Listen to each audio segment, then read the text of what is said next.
সত্যি কথা বলতে কি বৌদি, তুমি আজকালকার মডার্ন মেয়ে, মডার্ন না থেকে সে আগেকার মেয়েদের মতন। আচ্ছা বৌদি, তোমার কি ইচ্ছে হয় না নিজেকে একটু মডার্ন করে রাখতে? দেখো ভাই, তোমার বাবার প্রচুর টাকা পয়সা, তাই তুমি যখন চাও তাই পাও, আর যখন যেটা ইচ্ছে সেটাই করো। আর আমার যখন কোনো কিছু দরকার পড়ে ওই স্বামীর কাছে হাত পাততে হয়, তা আবার প্রয়োজনের বাইরে একটা টাকাও দেয় না। ইচ্ছে করলে তোমার এই সাজ পোশাক মানে মডার্ন হওয়ার সব কিছু নিজেই কিনতে পারবে, তাও আবার নিজের টাকাতে। তুমি যেটা বলছো আমি তোমার কথাটা বুঝতে পারছি, কিন্তু সেটা কোনোদিনও সম্ভব নয়। তুমি তো তোমার দাদাকে চেনো, একবার যদি জানতে পারে খুন করে ফেলবে। আচ্ছা বৌদি, তুমি কি মনে করো তোমার স্বামী যা কিছু করে কি তোমাকে জানিয়ে করে? এই যে তুমি চাইলে তোমাকে একটা এক্সট্রা টাকাও দেয় না, দেখাও তো সেই টাকা কোথাও আড়ালে জমিয়ে রাখছে, অথবা দিদি বা বোনকে দান করে আসে, সেটা তুমিও জানতে পারছো না। কথাটা তো সন্দীপ খারাপ বলেনি, ও তো সারাদিন রাত খেটে অনেক টাকা রোজগার করে, অথচ কোনো বাজে পয়সাও খরচ করে না। তাহলে টাকা যাচ্ছে কোথায়? সন্দীপ ঠিকই বলেছে, আমাকে এবার নিজেই টাকা রোজগার করতে হবে। কি এত আছো বৌদি? কই কিছু না তো। দেখো বৌদি, তোমাকে না আমার অনেকদিন ধরে খুব ভালো লাগে, আর তুমি যদি আমার সাথে থাকো তাহলে তোমার যত টাকা চাই আমি তোমায় তত টাকাই দেবো। ঠিক আছে, আমি তোমার প্রস্তাবে রাজি, তবে আমরা যা কিছু করব সব কিন্তু তোমার দাদার আড়ালে করব। আর তুমি এখন যাও, তোমার দাদার জল খাবার খেতে আসার সময় হয়ে গেছে, ও জল খাবার খেয়ে চলে যাক, তারপর তুমি এসো। আজ তোমার সব আশা আমি পূরণ করে দেব। তবে হ্যাঁ, অবশ্যই 10,000 টাকা সঙ্গে নিয়ে এসো, আজই গিয়ে ভালো দেখে একটা মোবাইল কিনে আনবো। কি ব্যাপার সন্দীপ ভাই, তুমি এমন সময় আমার বাড়িতে? না মানে ওই সন্দীপদা, আমি এসেছিলাম বাড়িতে আছো কিনা, ওই আমার একটু কাজে যেতে আর কি। কাজ?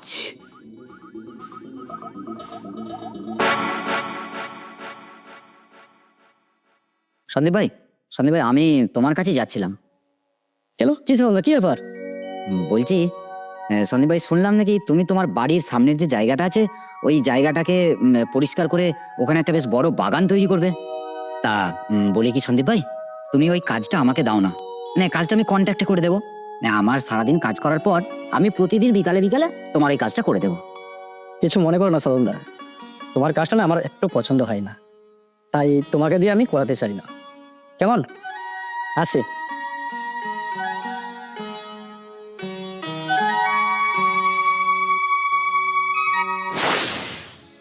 যে আমাকে দিয়ে কোনো কাজ করাতে চায় না, সে হঠাৎ আজ আমাকে কাজের জন্য বলতে এসেছে। ব্যাপারটা আমার কাছে কেমন একটা গোলমাল লাগছে। কি এত ভাবছো সাধনা? ভাবছি কিষানদের কাজে লাগার সময় তো সকাল 7টা, তো এখন তো প্রায় ঘড়িতে 10টা বাজতে চললো। তা তুমি এতক্ষণে কাজের জন্য বলতে এসেছো? সালা মালটা কি বুঝতে পেরে গেল যে আমি ওর বউকে পটাতে এসেছি? বলছি তুমি কি কিছু ভাবছো সন্দীপ ভাই? হ্যাঁ লালা, কি আর ভাববো। আর দেখো সানন্দা, সবসময় না কাজে হিসাব করলে চলে না, আর তুমি যখন অন্যজনে কাজ করছো তাহলে আমি আর কি করব। তাহলে আমি আসি, কেমন? সন্দীপ তো যাই হোক কিছু বলে এখান থেকে কেটে পড়লো, এবার আমার কি হবে?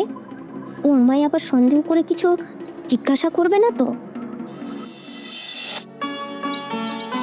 মিতা, এই মিতা, হ্যাঁ?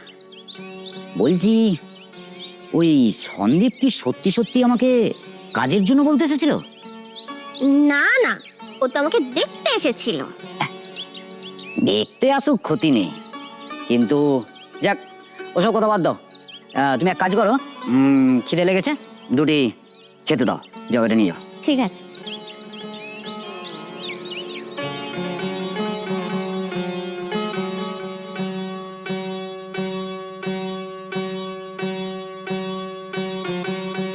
এই নাও তোমার মুড়ি।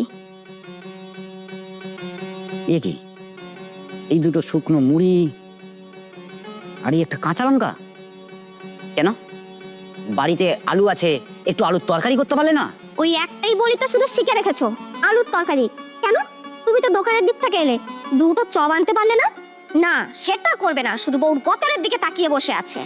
তা তোমাকে বিয়ে করে এনেছি কি তোমার এই রূপটা দেখার জন্য?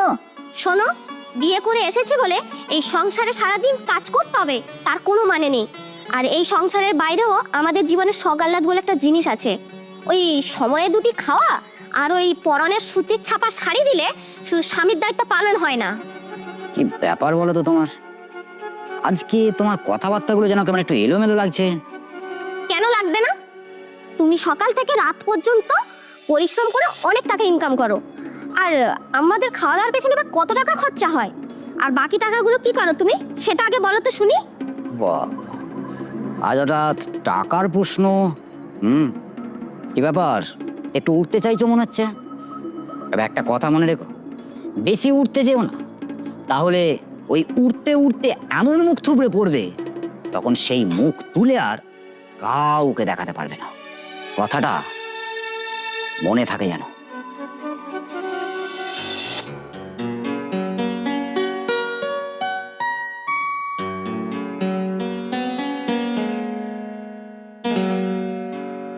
ওরার সঙ্গী যখন আমি পেয়েছি তখন তো আমি উড়বই। মোট কথা আমার বেশ কিছু টাকা চাই।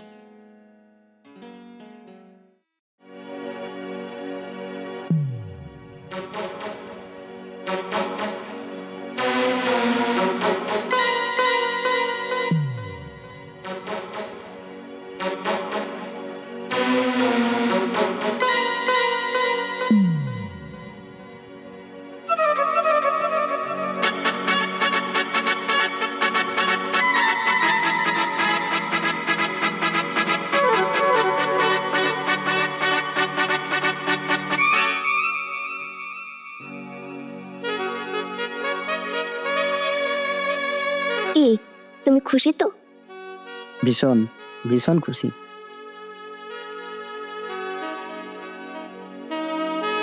এই নাও, তুমি খুশি তো? হ্যাঁ, খুব খুশি। মিতা, সন্দীপ তুই, আজ আমি তোকে একেবারে ক্ষমা দাসরণ দাও। আমি তোমার বউকে টাকা দিয়েছি, তাই কাজ করেছি। যা বলার যা করার তোমার বউয়ের সাথে করো, আর আমার সাথে বেশি রংবাজি দেখাতে এসো না। আর তুমি তো জানো সালামি মালটা মোটেও ভালো নয়।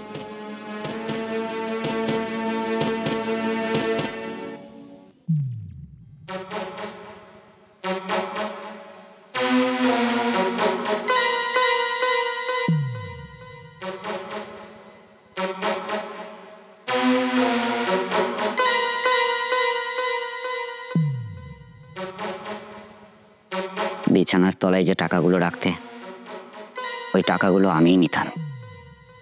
তুমি বারবার জিজ্ঞাসা করতে, কিন্তু আমি তোমায় কিচ্ছু বলতাম না, শুধুমাত্র টাকাগুলো কোথা থেকে আসছে এটা জানার জন্য। আজ আমার জানা হয়ে গেছে। শরীরটা ভালো লাগছে না, আজ আর মাই যেন দেখো না। আমি বলছি কি, বলো না। যা বলার সব কাল সকালে বলো, সব শুনবো। প্লিজ আজ অন্তত আর বিরক্ত করো না।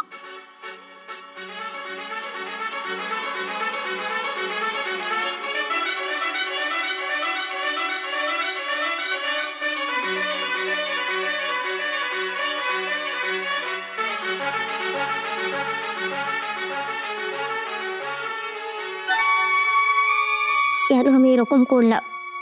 আজ এই মানুষটাকে দেখে আমার যে বুক ফেটে যাচ্ছে। যাই হোক, কাল সকালে আগে পায়ে ধরে ক্ষমা চাইবো।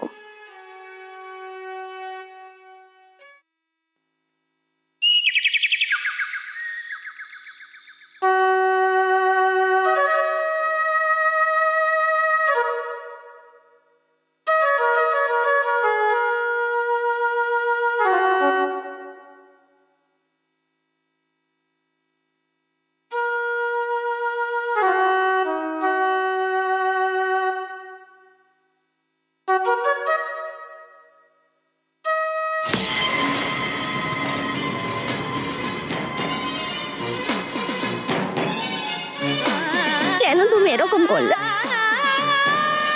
আমায় তুমি ক্ষমা না করে কেন চলে গেলে? কেন? আমি না ভুল করেছি, তা বলে তুমি কেন এত বড় ভুল করলে?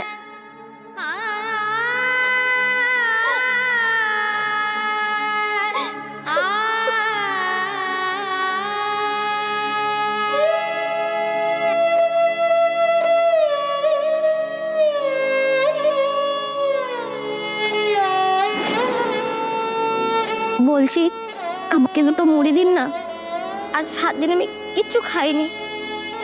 যাও তো এখান থেকে, ভিক্ষা টিক্ষা হবে না, যত সব।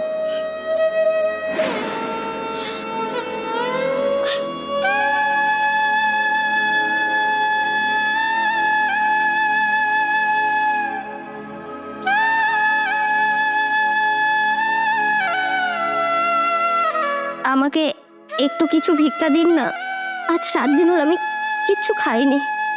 সকাল থেকে এখন মনই পর্যন্ত করতে পারলাম না, আর ভিক্ষা করতে চলেছেন? চান তো এখান থেকে এখন যান।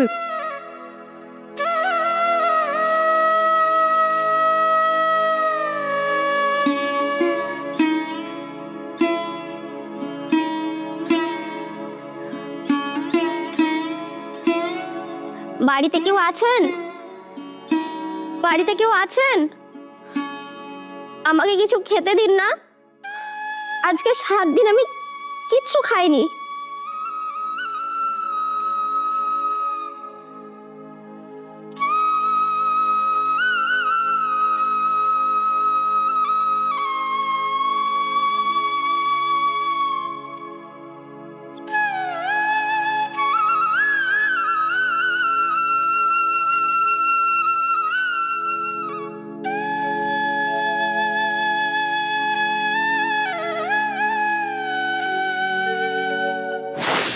এ কি, এই দুটো শুকনো মুড়ি আর এই একটা কাঁচা লঙ্কা?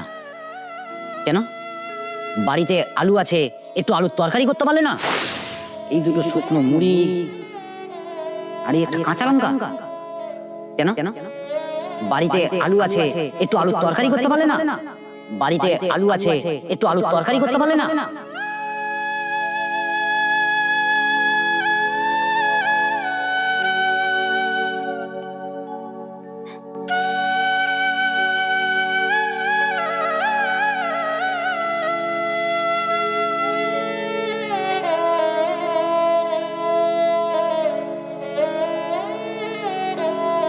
কান্না করবেন না বৌদি, আমি 1.5 মাস বাড়িতে ছিলাম না, আর তারই মধ্যে কত কিছু ঘটে গেছে।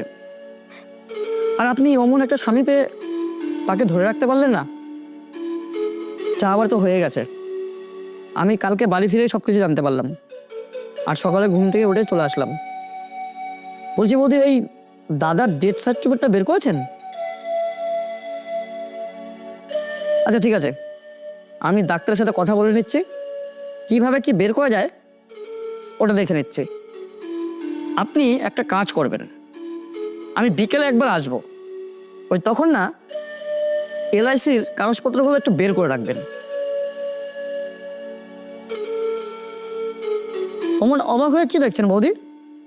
আপনি জানেন না দাদার একটা 10 লাখ টাকার LIC করা আছে, আর সেই সব টাকার মালিক এখন আপনি তো নামিনি।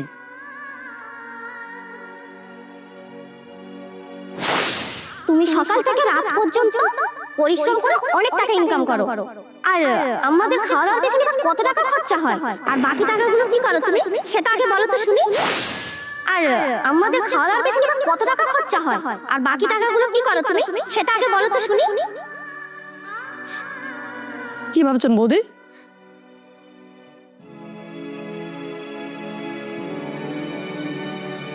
আচ্ছা ঠিক আছে, আমি এখন আসছি, বিকালে আরেকবার আসবো। আপনি কিন্তু ওই কাগজপত্রগুলো একটু বের করে রাখবেন। আসছি আমি।